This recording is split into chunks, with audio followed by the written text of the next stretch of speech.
Yeah.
je l'aime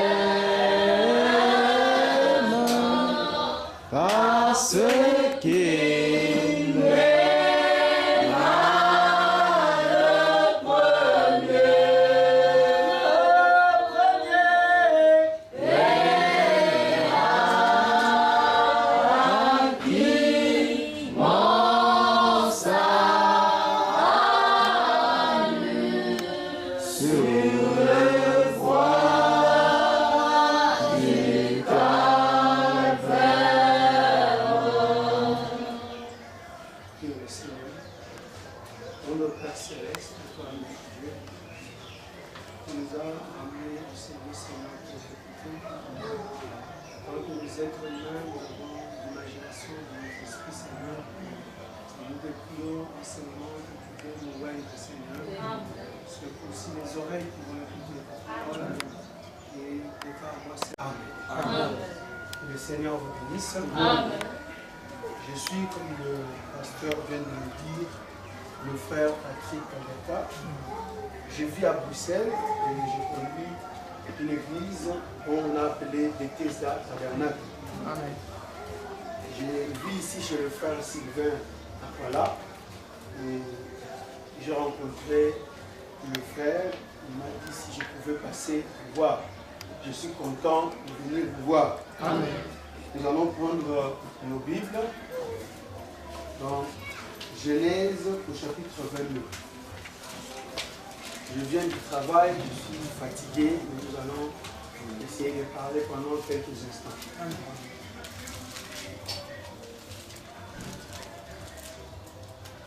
Genèse 22, le verset 16 et 17. Je vais lire au nom de Jésus-Christ. Amen.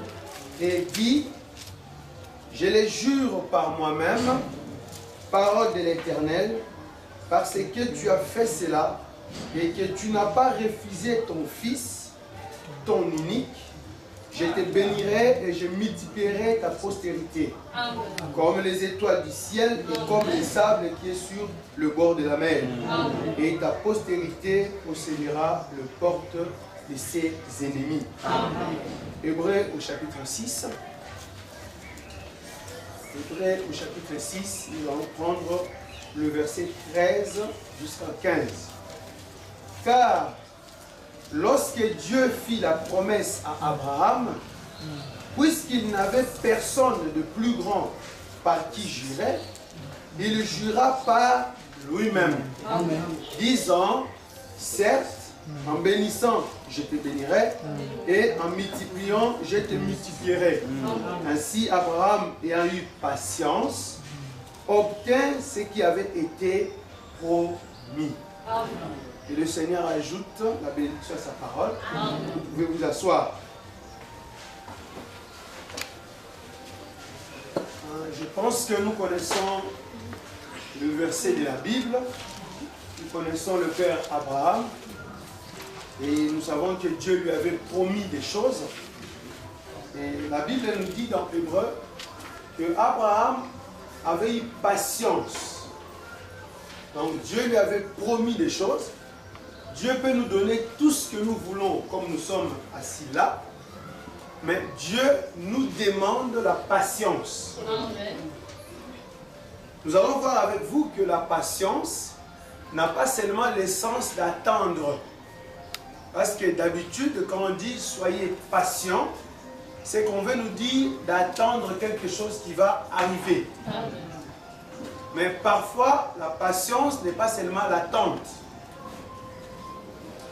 Dieu a promis à Abraham qu'il va lui donner un enfant, il va multiplier ses enfants. Abraham a dû attendre pendant 25 ans pour avoir un enfant. Amen. Donc Abraham a dit patienter.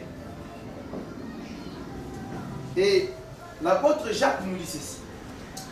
Il nous dit dans Jacques, au chapitre 1er, je prends le verset 2, il dit, mes frères, regardez comme un sujet de joie complète les diverses épreuves auxquelles vous êtes exposés. Amen. Sachant que le preuve de votre foi produit la patience. Amen. C'est-à-dire, pour avoir la patience, vous devez passer par les épreuves. Amen. Parce que c'est les épreuves qui vont produire la patience. Amen. Parfois, vous avez beaucoup d'épreuves parce que Dieu ne voit pas encore en vous la patience. Amen. Alors, il va envoyer des épreuves pour produire la patience. Amen. Sachez que l'épreuve de votre foi produit la patience. Mais il faut que, donc quand vous avez cette patience, il faut à nouveau la patience accomplisse parfaitement son œuvre, Amen. afin que vous soyez parfait et accompli, sans faillir en rien. Je ne sais pas si vous comprenez. Oui. Nous avons premièrement l'épreuve de la foi. Ensuite, cette épreuve de la foi va produire de la patience. Et la patience doit être à nouveau approuvée. Il faut qu'il puisse accomplir vraiment ses œuvres.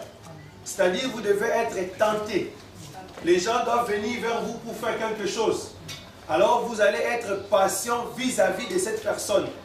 Et quand vous êtes patient, alors vous devenez parfait. Parce que la parole nous dit, soyez parfaits comme votre Père est parfait. Amen. Mais pour arriver à la perfection, il faut être d'abord patient. Amen.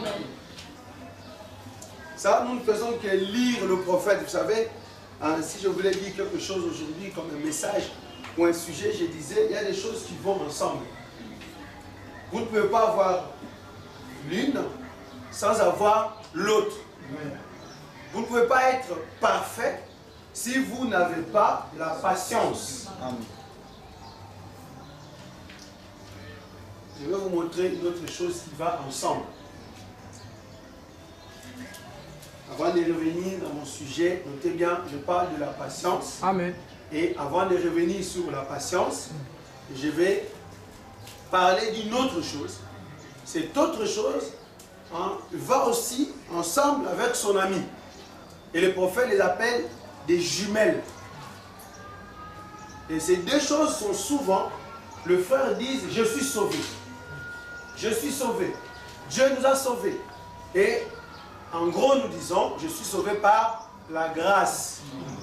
Je n'ai pas fourni des efforts. Dieu m'a sauvé par la grâce. Je vais vous lire ce que notre prophète dit.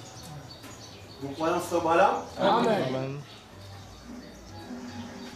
Balaam dit, dans la brochure Message de grâce, il a prêché le 27 août 61, au paragraphe 135, au Message de grâce, prêché le 27 août 61, au paragraphe 135, il dit ceci, il dit, pensez-y, l'amour et la grâce sont des sœurs.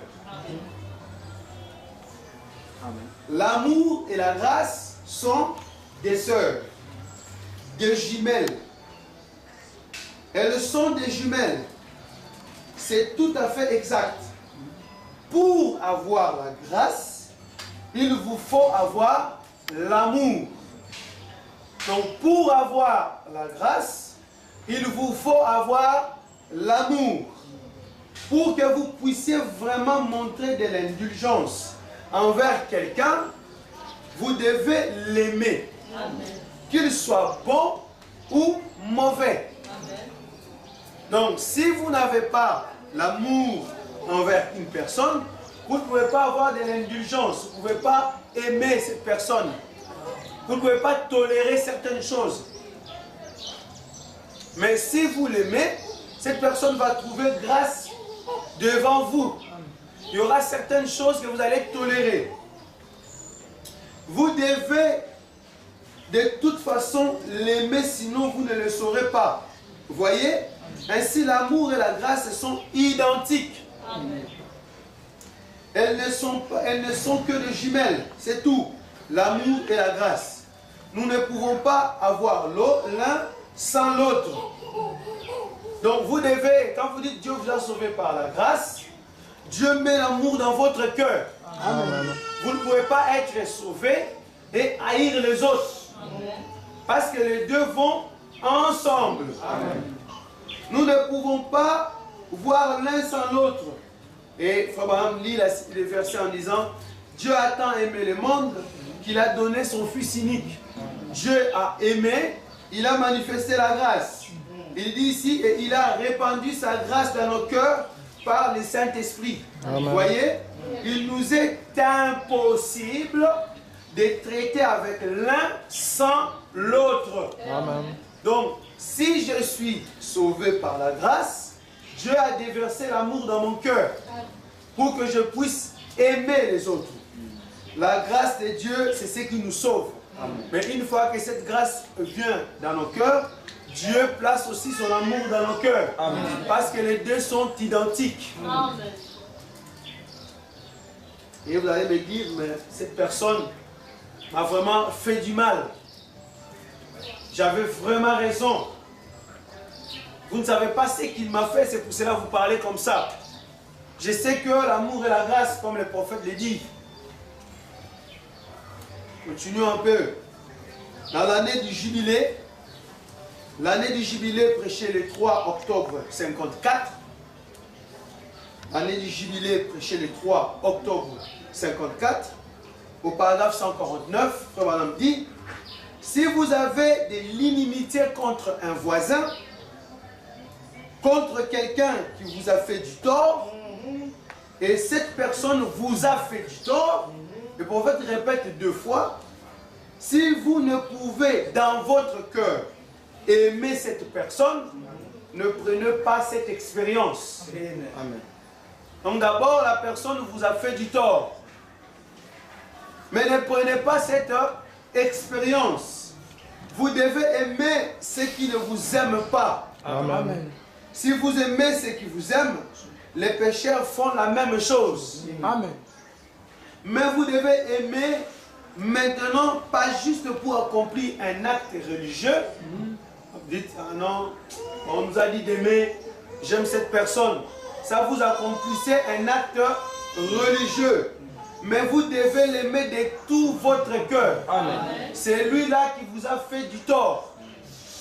Votre voisin, votre papa, votre maman, hein, votre frère, votre soeur, collègue à l'école, au travail.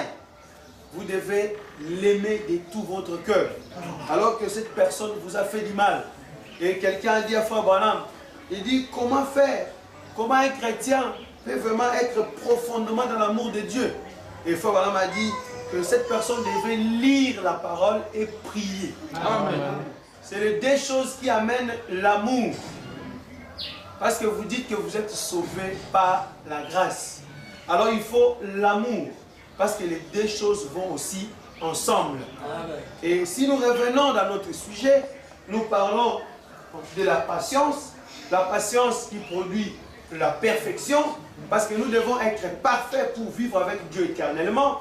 Parce qu'il a dit, soyez parfaits comme votre Père est parfait. Et nous voyons que notre Père Abraham dans la chair, c'est lui qui a rencontré le Seigneur pour la première fois, qui lui a donné la commission. Il a dit, regarde, ta postérité, Frère me dit, la postérité, il n'a pas dit tes postérités, mais il a dit ta postérité, c'est-à-dire c'était Christ, la postérité de Jésus. Ce n'est pas les Juifs dans la chair, mais c'était la postérité de Jésus. Et nous sommes cette postérité. Il dit, cette postérité possédera les portes de ses ennemis. Mais comment y arriver? Nous devons faire exactement ce que notre Père Abraham a fait.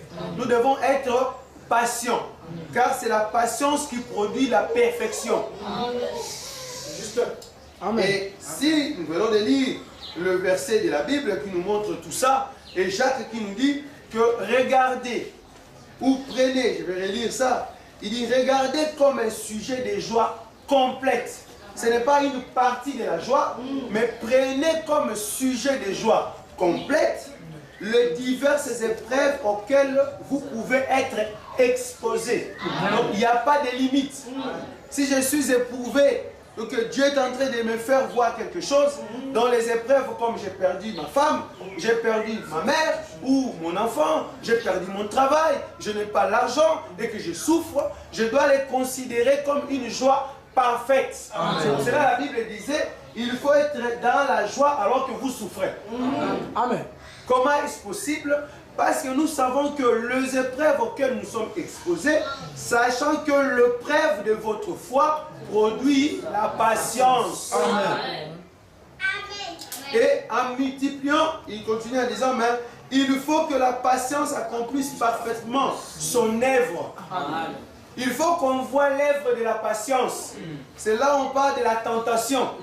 Parce que si vous n'êtes pas tenté, il y a des gens qui prient, Seigneur, je vais être patient, je vais être patient. Et le lendemain, Dieu va envoyer quelqu'un pour vous tenter. Amen. Dieu veut voir si vous pouvez être effectivement patient. Car il faut que la patience accomplisse parfaitement son œuvre, afin que vous soyez parfaits et accomplis sans faillir en rien. Amen. Je pense que vous connaissez les âges de l'Église. Amen. Et si nous regardons dans l'âge de l'Église de Thyatire, nous voyons que là, le Seigneur leur parle de la patience. Il dit que vous étiez patients.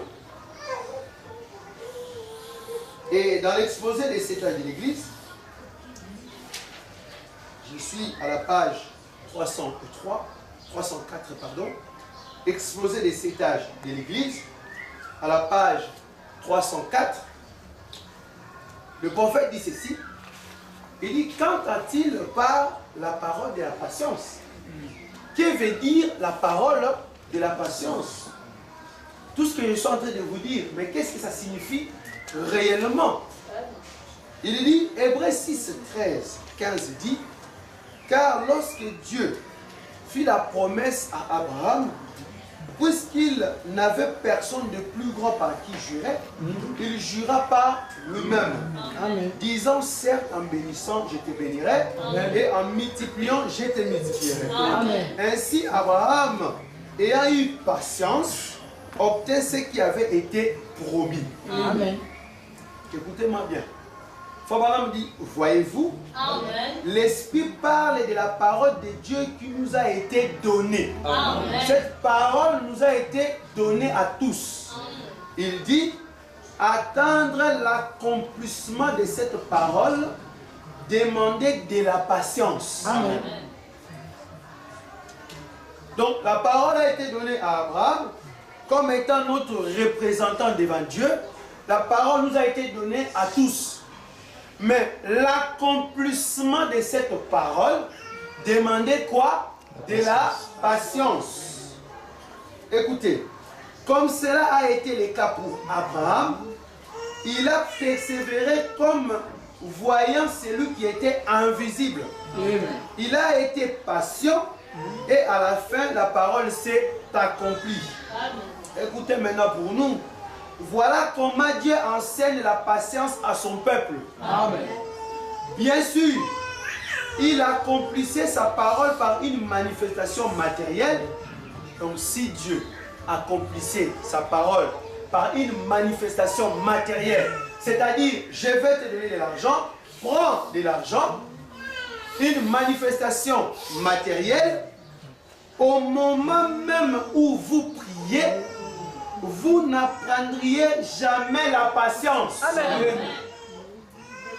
Si Dieu, moi en tant que pasteur, je viens, je dis Seigneur, je veux que mon église s'agrandisse, je veux avoir beaucoup de gens ici, je veux que le journal parle de moi, je veux telle chose et telle chose. Si Dieu venait directement accomplir cette œuvre-là, nous n'apprendrions jamais la patience. Écoutez, mais vous deviendrez encore plus impatient. Amen. Plus impatient face à la vie. C'est pas face à la parole. Face à quoi? À la vie. C'est pour cela que Dieu, même si vous demandez quoi, il va prendre tout son temps, il va vous répondre à son aise, parce qu'il ne veut pas que vous soyez impatient à la vie. Amen. ah, moi j'ai 18 ans maintenant, je vais acheter une voiture, je vais acheter une maison. Ah, les gens qui vont en Europe, je vais tout faire pour partir. En étant impatient à la vie, vous allez voler, vous allez abandonner Dieu, vous allez à un moment donné dire, oh mais Dieu ne me répond pas. Mais effectivement, il ne vous répond pas parce que vous êtes encore impatient. Juste, ah, moi je veux me marier, oui, mais vous voulez vous marier à quelle allure? À votre allure à vous ou à l'allure de Dieu? Écoutez, vous deviendrez encore plus impatient face à la vie. Laissez-moi vous présenter cette vérité de façon encore un peu plus complète. Hébreux 11, 17. C'est par la foi qu'Abraham offrit Isaac lorsqu'il fut mis à l'épreuve et qu'il offrit son fils unique. Lui qui avait reçu les promesses, la parole de Dieu. C'est bien cela. Abraham a été mis à l'épreuve après avoir reçu la parole de la promesse. D'abord, il devait recevoir la parole de la promesse. Amen. Ensuite, Dieu devait le mettre à l'épreuve. Abraham dit, la plupart pensent que Dieu, le moment où nous prions dans le nom de Jésus, pour recevoir les bonnes promesses de Dieu, il ne peut pas y avoir de mise à l'épreuve. La plupart pensent que parce que j'ai prié dans le nom de Jésus, Jésus avait dit tout ce que vous demandez à mon nom, vous devez l'avoir, vous devez l'obtenir. Et la plupart des gens pensent, parce que j'ai prié au nom de Jésus, et vous allez voir, hein, quand on parle souvent avec les jeunes gens ou les gens sans expérience, il dit, moi je crois que ceci va arriver. Moi je crois que ceci va arriver. Et il pense que quand il dit je crois, ça doit arriver comme ça. Au moment où vous dites « je crois que ceci va arriver », c'est là que le prêve va commencer. Amen. Quand vous venez avec des petites émotions, vous dites « non, j'ai prié la nuit, alors j'ai senti vraiment quelque chose est sorti de mon corps ». Oui, c'est une bonne chose, mais là Dieu va voir effectivement si quelque chose était sorti de votre corps. Amen. La plupart des gens, écoutez, mais ici il est dit qu'Abraham a été mis à l'épreuve après avoir reçu la promesse. C'est tout à fait exact. Selon le psalmiste qui fait référence à Joseph, dans Psaume 105, 19, jusqu'au temps où arriva ce qu'il avait dit, la parole de l'Éternel l'éprouva. Dieu a éprouvé Joseph. Le prophète dit, Dieu nous a fait le plus grande et le plus précieuse promesse. Amen. Il a promis de les accomplir. Amen. Il le fera. Amen. Mais entre le moment où nous prions et celui où nous recevons la réponse, nous devons apprendre à recevoir la patience dans notre âme. Amen. C'est la patience qui est dans l'âme qui va se manifester dans la vie. Amen. Parce que Dieu nous sauve ou Dieu sauve nos âmes. Et la patience dont il demande pour que nous puissions être parfaits doit être installée dans notre âme. Amen. Et cela va apprendre à notre vie de patienter. Amen. Non pas par rapport à quelqu'un, mais par rapport au moment où nous avions prié. Nous apprenons à patienter Dieu. Entre nous, ça peut être mon ami, alors je suis patient parce que je lui ai donné un peu d'argent, il m'a dit qu'il va me le rendre dans un mois, il ne me donne pas, je dis bon, de toute façon c'est mon ami. Mais ici on doit patienter vis-à-vis d'une personne qu'on ne voit pas, vis-à-vis d'une personne qu'on doit croire. Et puis on commence à dire, est-ce que Dieu m'écoute? Est-ce que je n'ai pas volé? Est-ce que je n'ai pas fait quelque chose de mal? Non, la patience. Écoutez, nous devons apprendre la patience. Amen. Et le prophète dit ceci, car c'est seulement dans la patience que nous possédons la vie. Amen. Seulement dans la patience que nous possédons la vie. Puisse Dieu nous aider à apprendre cette leçon. Amen. Comme nous savons que ceux du 6e âge ont eu eux-mêmes à apprendre la patience. Nous pouvons lire la biographie de ces grands chrétiens. Quel contraste nous voyons entre leur vie et la nôtre. Ils étaient si paisibles et patient. Amen. Alors qu'aujourd'hui, nous sommes emportés par notre impatience et notre hâte. Il leur dit ensuite, parce que tu as accepté ma parole et que tu l'as vécu, devenant ainsi patient, je te garderai de l'ère de la tentation qui va venir sur le monde entier. Amen. Donc Dieu a regardé d'abord ce qu'ils étaient par rapport à la parole. Il a dit, parce que vous avez accepté ma parole et que vous aviez été patient, alors je vous promets de vous garder dans ce qui va arriver pour éprouver les habitants de la terre. Une fois de plus, nous voyons que les deux âges se recouvrent par cette promesse se rapportant à la vie, à la fin du temps des nations, qui aboutit dans la grande tribulation. Et si vous n'avez pas la patience, Dieu ne vous fait pas cette promesse. La promesse, là, il a fait seulement à ceux qui avaient accepté d'abord sa parole, et ensuite ils ont vécu dans la patience. Ils étaient paisibles. Quand le mal arrivait, ils étaient paisibles. Vous savez, quelqu'un venait dire à Frère Branham, il dit, quelqu'un vous a critiqué, Frère Branham. Et Frère Branham lui a dit, oh, laisse ça de côté. Il a dit, non, Frère Branham, ce qu'il a dit touche votre famille. Et Frère Branham lui dit, ça a été prédestiné pour moi. Vous voyez la paisibilité? Quelqu'un qui est paisible, il sait ce que Dieu, tout ce qui vient pour lui, a été prédestiné pour lui. Parce qu'il est un enfant de Dieu. Amen. Quand je manque, quand je dois être confronté à des épreuves, parce que ça a été prédestiné pour moi.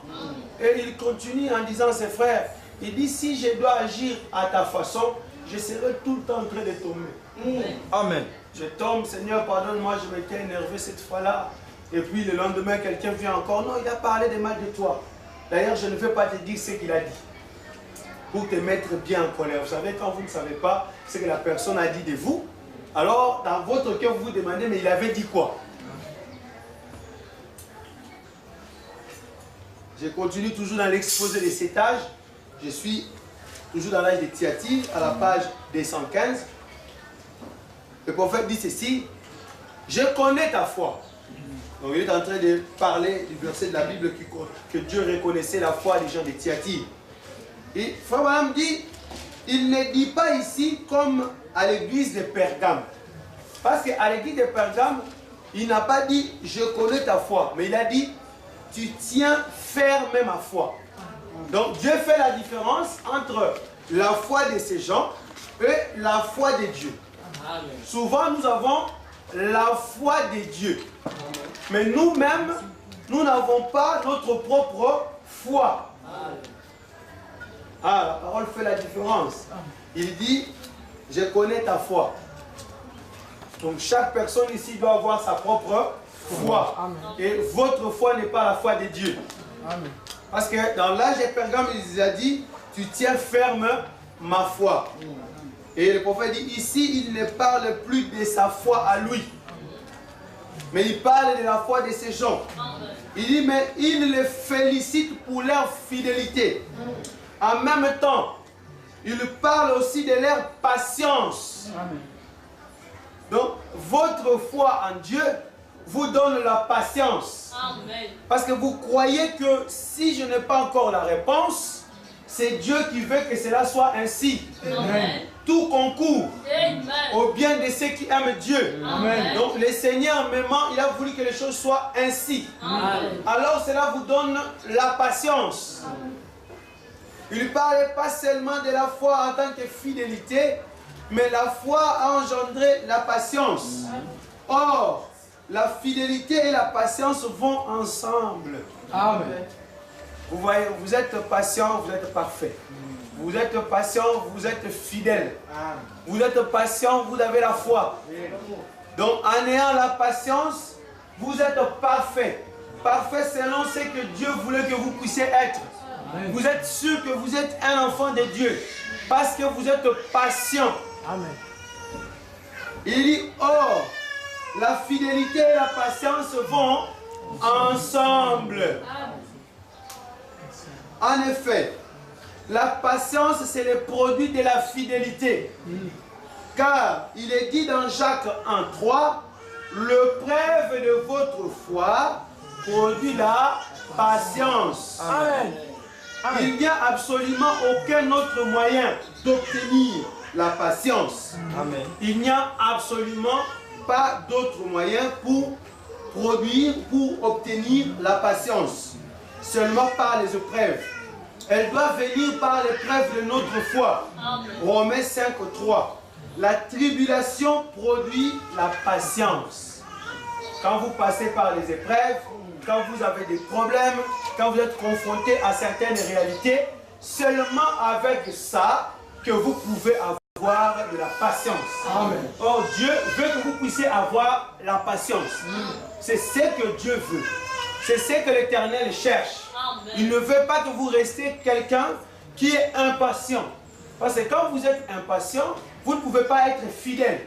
Quand vous êtes impatient, vous ne pouvez pas avoir la foi. Mais pour avoir la foi, vous devez être patient. Et comment avoir la foi? C'est quand vous-même vous croyez d'abord que j'ai un Dieu. Amen. Je ne crois pas que ce qui m'arrive peut venir de quelqu'un d'autre. Si ça vient, Dieu, soit il a autorisé, Dieu a permis cela, c'est pour cela que ça m'arrive. Il faut que je puisse attendre seulement. Amen. Job avait confiance en Dieu. Amen. Même si le diable en personne lui a attaqué, lui n'a jamais attaqué le diable. Il s'est tourné vers Dieu. Il dit, mais j'ai un cœur intègre. J'ai marché devant toi. Mais pourquoi ceci m'arrive? Parce qu'il savait que sa vie était entre les mains de Dieu. Même quand sa femme est venue lui parler, Job a dit non, tu parles comme une femme insensée. Vous voyez? Parce que Job avait la foi. Job était sûr qu'il y avait un Dieu. Et lui, il faisait partie de l'économie de Dieu. Même lui arrivait, devait venir de Dieu. Et effectivement, le diable a eu la permission de Dieu pour attaquer son enfant qui était Job. Quand vous avez foi, la foi va vous donner la patience. Écoutez, le prophète dit, il n'y a absolument aucun autre moyen d'obtenir la patience. Elle doit venir par le preuve de notre foi. Romains 3, 5, 3, la tribulation produit la patience. Nous pouvons voir dans Jacques 1, 4, combien Dieu apprécie ces produits de notre patience. Mais il faut que la patience accomplisse parfaitement son œuvre. Afin que vous soyez parfaits et accomplis sans faillir en rien. La volonté de Dieu, suivez-moi bien alors que je vais terminer. La volonté de Dieu, pour nous, c'est la perfection. Amen. Vous voyez, le prophète est en train de parler de la patience, il parle de la foi, il parle de la fidélité, mais il vient nous dire c'est quoi la volonté de Dieu. Parce que quand le Seigneur Jésus était sur terre, il a dit soyez parfaits comme votre Père est parfait. Parce qu'il savait que c'est seulement la perfection que Dieu peut retirer de la terre. Si nous sommes une partie de son corps, et que lui il est parfait, nous devons être aussi parfaits. Parce que nous disons que nous sommes l'épouse et que nous constituons son corps. En constituant le corps de Dieu, c'est que nous sommes une partie de la perfection. C'est ça la volonté de Dieu. Nous pouvons tout connaître, les mystères, la parole, mais la volonté de Dieu, c'est que nous puissions être parfaits. C'est pour cela le prophète dit, la volonté de Dieu pour nous, c'est la perfection. Et il conclut en disant, et cette perfection, c'est la patience. Amen. Donc on peut aller chercher à gauche, à droite. Oh, nous avions été lavés par le sang de l'agneau, nous sommes parfaits par Jésus-Christ. Mais si vous êtes impatient, il faut oublier ça. Car la volonté de Dieu, c'est que nous soyons parfaits. Et cette perfection a une définition. La définition, c'est la patience. Amen. Et le prophète dit, la patience de s'attendre à Dieu et d'attendre Dieu. On a des choses. On s'attend Dieu, que Dieu puisse faire, et on attend lui. Amen. Donc c'est-à-dire, j'ai foi en Dieu, et j'attends que lui puisse agréer ma foi. Car Abraham devait faire 25 ans pour que Dieu puisse agréer sa foi. Frère Branham dit que c'est la circoncision qui était le signe d'agrément. Amen. Tant qu'Abraham n'était pas circoncis, Dieu n'avait pas encore agréé sa foi. Amen. Et nous aussi, nous pouvons être frères, nous pouvons être sœurs, nous sommes à l'église, mais le signe de notre agrément, c'est le Saint-Esprit. Amen. Mais pour y arriver, il faut la patience. Amen. Et la patience vient par la foi, par la fidélité, par les épreuves. Car le vœu de Dieu, la volonté de Dieu est que nous puissions être parfaits. Amen. Et cette perfection, c'est la patience. Amen. De s'attendre à Dieu et d'attendre Dieu. Amen. C'est ainsi qu'on développe le caractère. Amen. Quel grand éloge Dieu fait de ses saints de l'âge des ténèbres. Patients comme des agneaux. Amen. Patients comme des agneaux qu'on mène à l'abattoir. Ils servirent Dieu avec amour et fidélité. Amen. Tout ce qu'ils attendaient de la vie, c'était de servir le Seigneur. Amen. Quelle glorieuse récompense qu'ils se sont préparés. Amen. Pourquoi? Parce qu'ils étaient patients. Amen.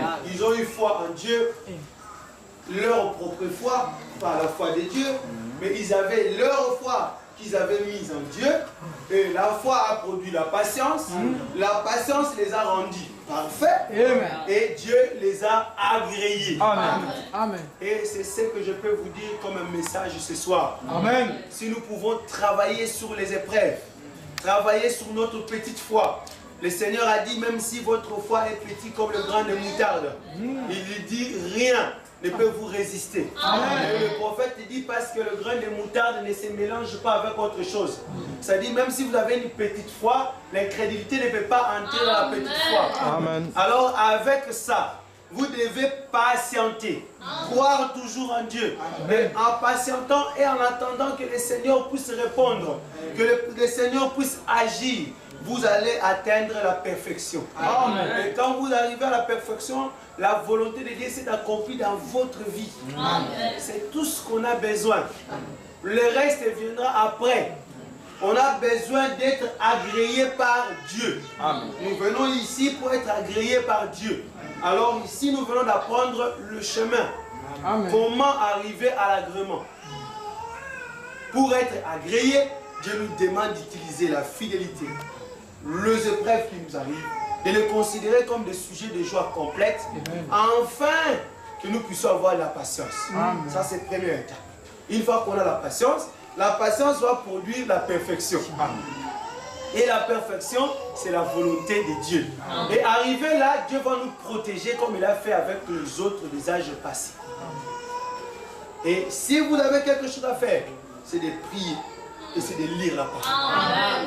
Ce sont ces deux choses qui vont nous aider tous à arriver à la perfection. Amen. La perfection qui est la patience. Que le Dieu vous bénisse. Amen.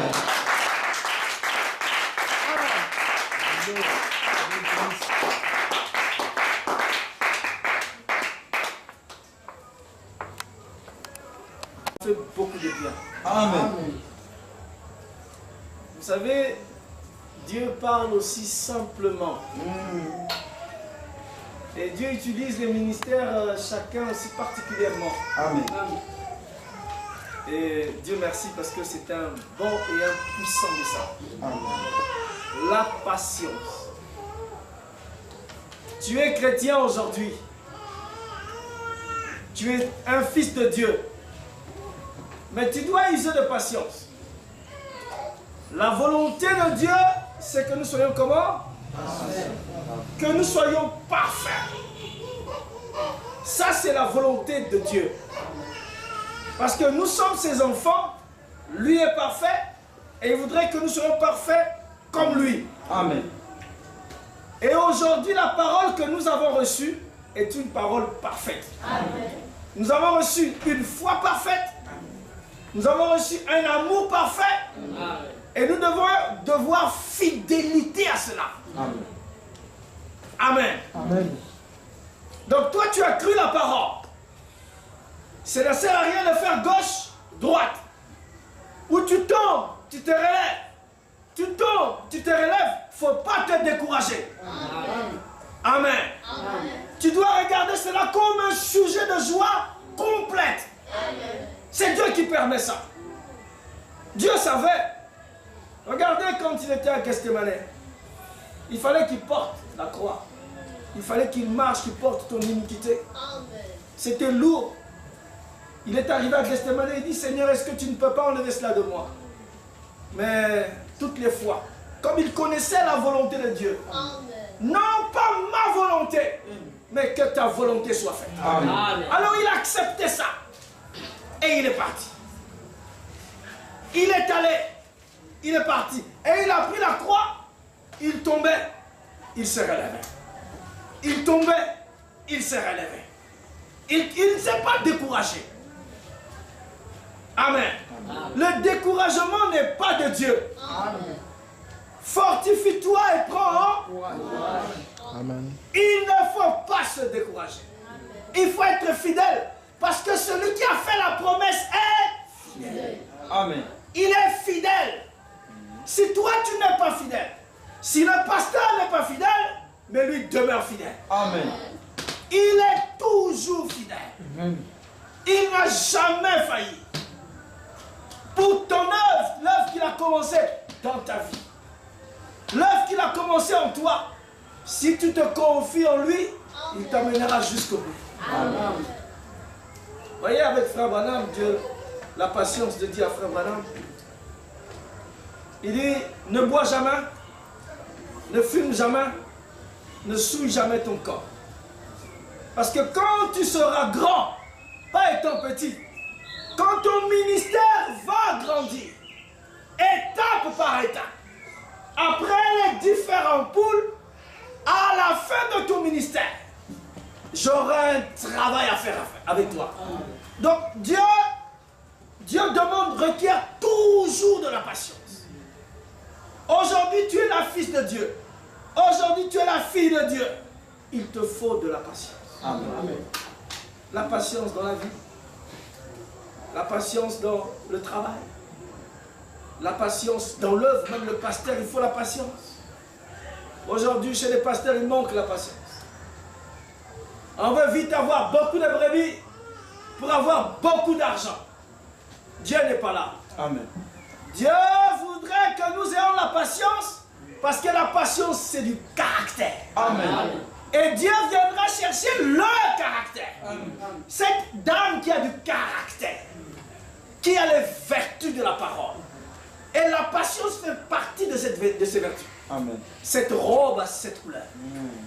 Amen. Amen. Ça te produit, ça te donne la fidélité. Ça te donne de l'amour. La fidélité dans la parole. Tu ne vas pas régresser. Tu ne vas pas fuir à gauche et à droite. Tu vas rester là. Tu serviras le Seigneur. Même quand tu tombes, ne te décourage pas. Amen. Amen. Même si le diable te souffle, voilà, dis arrière de moi Satan. Amen. Un véritable soldat, quand il tombe, il doit se relever et continuer la marche. Amen. Ne te fatigue pas. Ne te décourage pas. Amen. Dieu veut que tu sois parfait. Amen. Et ce message, c'est Dieu lui-même. Amen. Ce message, c'est l'amour parfait. Amen. Amen. Amen. Ce message te donne la foi parfaite. Amen. Tout est parfait dans ce message. Amen. Et c'est ça la volonté de Dieu. Amen. Amen. Amen. Oh mes amis, j'ai été richement béni. Amen. Amen. Faisons, vous savez, c'est tellement simple. Amen. Amen. J'aime le Seigneur. Dieu se cache et se révèle dans la simplicité. Amen. Il est trop simple. Mais voilà, dit qu'il est tellement simple. En tout cas, il se fait simple pour se faire découvrir par les gens simples. Amen. Et je crois que vous êtes les gens simples. Amen. Dans la famille, s'il y a des problèmes, si tu as des problèmes d'argent, sois patient. Amen. C'est Dieu qui permet ça. Amen. Oh, moi j'ai fait l'examen, j'ai manqué. Oh, moi j'ai fait ceci, j'ai honte. Et sois patient. C'est Dieu qui permet ça. Amen. La patience doit accomplir parfaitement son œuvre. Amen. Et l'œuvre du Seigneur, c'est que nous soyons parfaits. Amen. Amen. Amen.